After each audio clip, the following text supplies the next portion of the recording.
On a damp spring morning in Chesapeake, Virginia, the fluorescent executive suite at Dollar Tree's headquarters hummed with more anxiety than usual as interim chief executive Michael Creedon Jr. briefed directors on an unsettling arithmetic. Lesson: even a retailer that built its legend by squeezing pennies can no longer outrun the inflationary bulldozer bearing down on every pallet, paycheck, and kilowatt that enters a modern supply chain.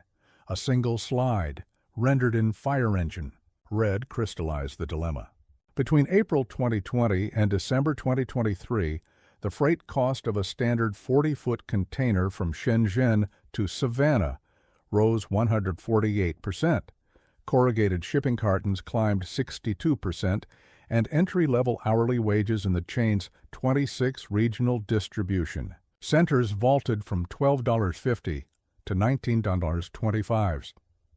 Pile those surcharges onto toothbrushes, tortilla chips, and greeting cards originally engineered to retail for one solitary dollar, and the mathematics begins to look like a slow-motion implosion, hence the unavoidable headline now ricocheting through local television newsrooms.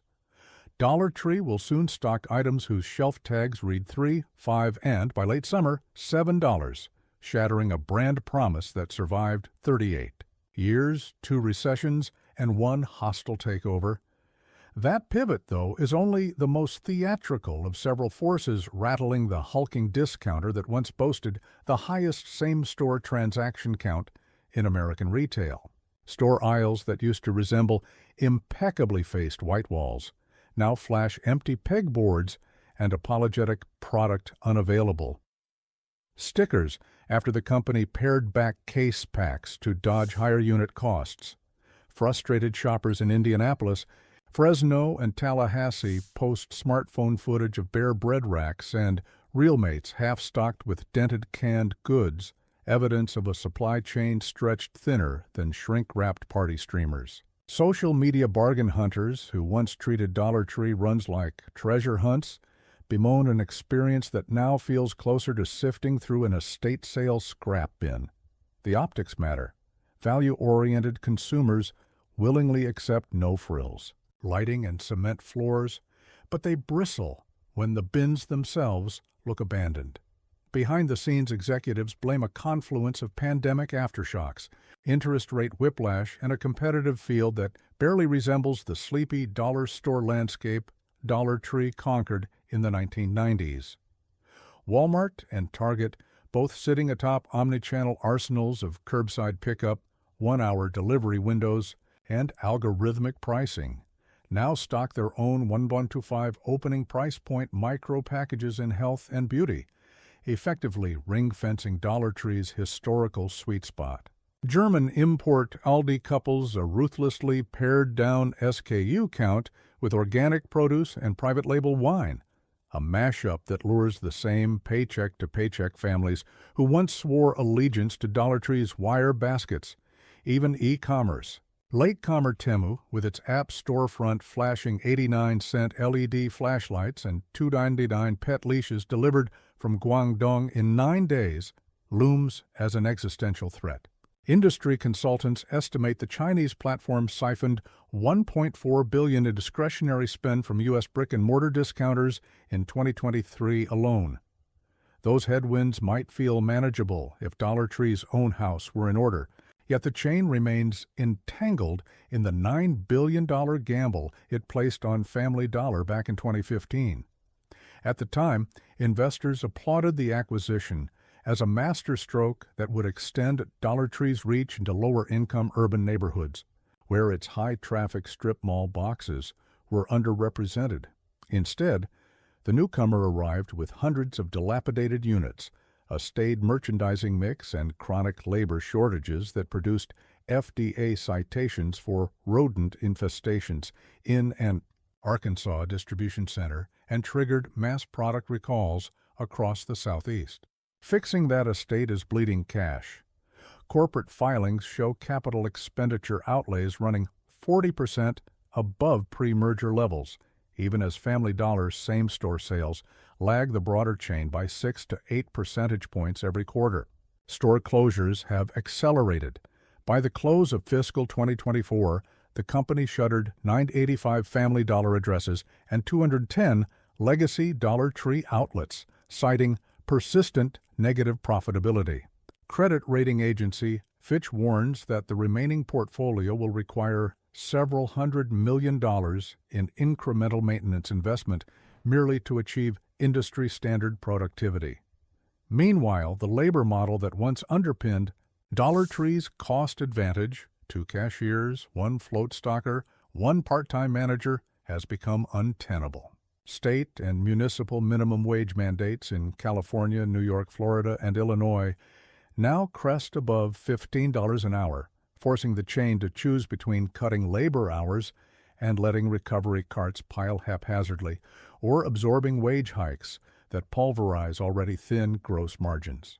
The company chose a bit of both. Average store payroll hours per week fell 12% year over year, while hourly pay jumped 14%. The compromise has left many locations racing to finish truck unloads during open hours, blocking aisles, with U-boats stacked to the ceiling and further eroding the quiet efficiency that once differentiated the brand. In that vacuum, customer expectations have mutated.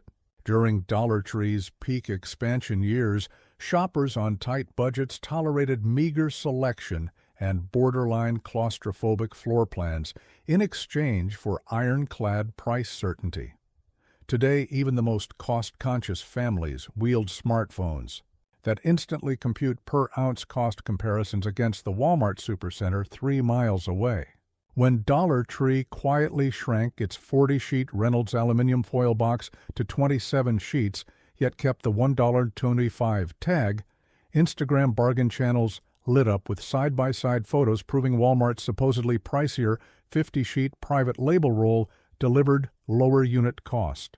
News anchors labeled the phenomenon shrinkflation, but in discount circles, the episode symbolized a deeper break in trust, the moment when the phrase, "everything's a dollar" died, but corporate marquees refused to admit it.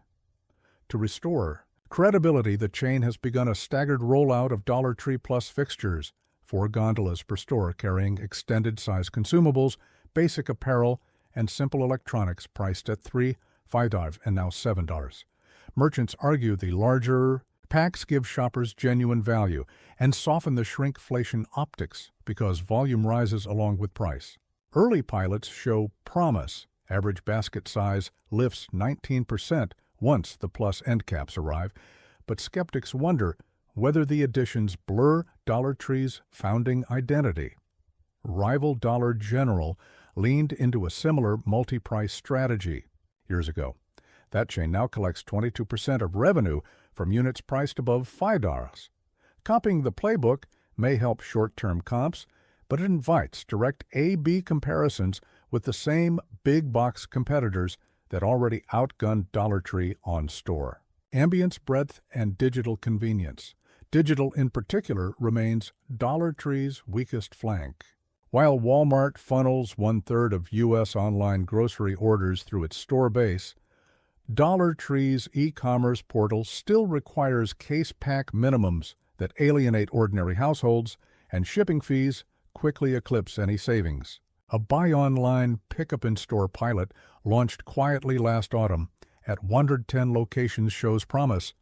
Early adopters spent 28% more per order, but scaling that technology across 16 distribution nodes and tens of thousands of 10-megabit rural DSL connections will devour capital the board is reluctant to earmark during a cost containment cycle. Industry analysts estimate Dollar Tree forfeits $2 billion in annual sales to omni-channel competitors simply by lacking a frictionless mobiles pathway. In a jarring data point, internal surveys reveal that even households earning below $35,000 now place an average of 22 online retail orders per year, nearly triple the level recorded in 2017. As store conditions slip, so does goodwill. Lease. Audits show foot traffic down high single digits year over year in Dollar Tree banners, against modest growth for Target's small-format urban stores and Kroger's discount-priced food outlets. The most telling measurement, Google review counts for Dollar Tree mention messy, empty, or lined too long at a rate 62% higher than in 2019. In an era where reputation spirals across TikTok overnight, those adjectives are poison investors nonetheless spy glimmers of resilience. Dollar Tree still controls one of the sparsest cost structures in mass retail. Its average store occupies 8,400 rentable square feet, about one-fifth the footprint of a standard supermarket, and builds out for roughly $400,000 all in, less than what many chains spend on refrigeration alone. The company has renegotiated thousands of leases onto variable rate terms that flex with sales, limiting downside. And the private label procurement network, honed over 4 decades, delivers staple consumables at landed costs. Big box rivals would envy. These are not trivial advantages. The question is whether management can reignite the intangible spark, the sense that chiseling a grocery receipt by $2 or $3 is worth weaving through cardboard shippers and apologizing to the cashier because the card reader froze again. That spark lives today in bonus buy end caps and the cultish green clearance baskets where shoppers gloat over 16-ounce shampoo bottles, labeled the same price as the 10-ounce twins beside them. Preserve those moments, and Dollar Tree might survive the brutal reset from a single price icon to a multi-price hybrid. Lose them, and the chain could follow Pier 1, Tuesday morning, and 99 cents only, into the liquidation chronicles of retail textbooks. For now, the path forward reads like a corporate boot camp syllabus. Remodel 1,000 of the darkest, most cluttered legacy stores to a brighter prototype within 18 months. Accelerate Family Dollar closures while relocating viable neighborhoods. Into smaller, fresh-build Dollar Tree Plus shells. Pilot a single SKU e-commerce scheme that allows shoppers to order mixed cases for store pickup instead of pallet quantities. Invest in a national merchandising task force tasked with eliminating shrinkflation optics by adding net weight callouts to shelf tags. And, perhaps most important, refresh labor deployment algorithms so that a customer entering on Friday at 6 p.m. is greeted by a stocked, swept, half-decent aisle rather than a sea of unpacked totes. Whether that regimen buys enough time to relearn the lost art of delighting a cash-strapped shopper remains the multi-billion-dollar question. The dollar may never reclaim its 1986 purchasing power, but in the homes of families still juggling gas bills and rent hikes, the yearning for a genuinely cheap surprise has never faded. If Dollar Tree can once again satisfy that craving, quarter markups, $7 candles, and all, it will earn the right to keep its paradoxical name. If not, it risks becoming an artifact of retail nostalgia, remembered chiefly for the day America finally discovered that everything's a dollar had quietly expired.